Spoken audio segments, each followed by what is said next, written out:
Seattle on your Thursday morning. I'm Steve McCarran. And I'm Tyra Majors. Let's dive right into the deep end. President Trump's big, beautiful bill is facing backlash from Washington Democrats, specifically Congresswoman Pramila Jayapal. Holly Menino spoke with Representative Jayapal about her concerns. Here's that conversation now.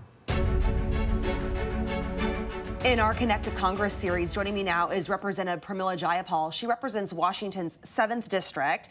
Thank you so much for being here. Thank you for having me. We have a lot to cover We today. do. Okay, let's get right into it. Let's talk first about the big, beautiful bill. When we spoke about a month ago, it had not passed. Now it has passed.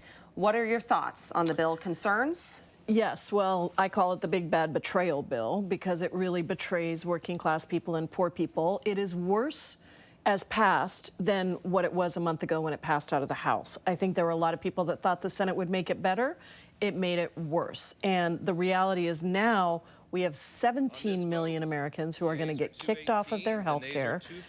We have a $300 billion cut to SNAP, that's nutrition assistance, food for the hungry.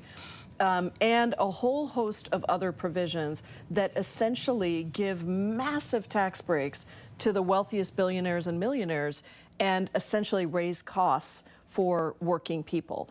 Also, it adds $5 trillion to the national debt and, increases the deficit by about $3.5 trillion. So on every account, this is the largest transfer of wealth from working people to the wealthiest that we have ever seen in our country. Let's talk about the tax impacts. Yeah. What are you seeing when it comes to those?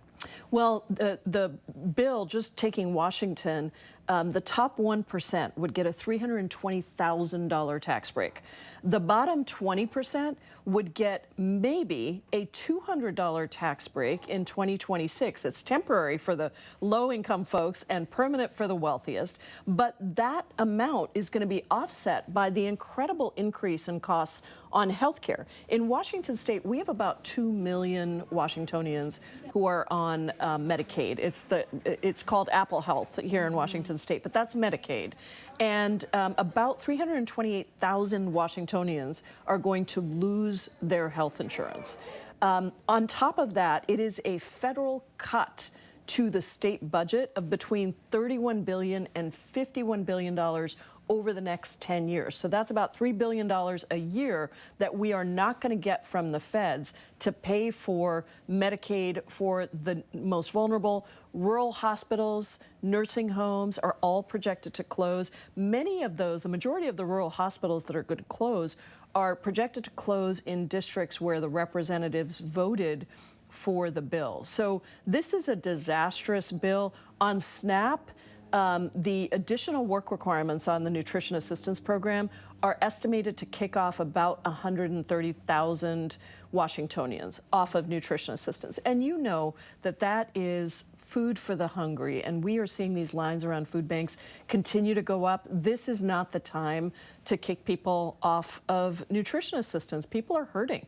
So overall, the bill is just going to leave Americans poorer and sicker, all so that billionaires can get a giant tax break. When it comes to health care and food assistance, now that this bill is passed and we're learning the impacts of it, what can be done? How should the state prepare to mitigate some of these impacts that are going to happen to some of our most vulnerable populations? Well, I know the state is doing everything they can to try and make up some of the holes, but these are massive holes. So it's going to be very difficult without more progressive revenue.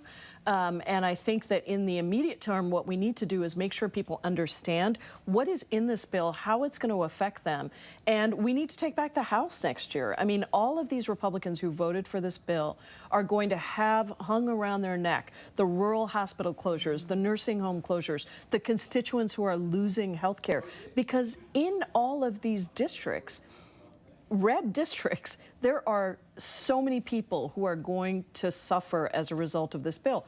Our hope is that what they've done in the bill is they've delayed some of the worst cuts until after the midterm elections because they want to fool people into thinking that they're getting breadcrumbs while the wealthiest are getting gold bars. But at the end of the day, they're going to be worse off once these cuts go through. And there's student loan cuts we haven't talked about, repayment plans that they've completely canceled, new caps that they've put in place for folks who are seeking a higher education.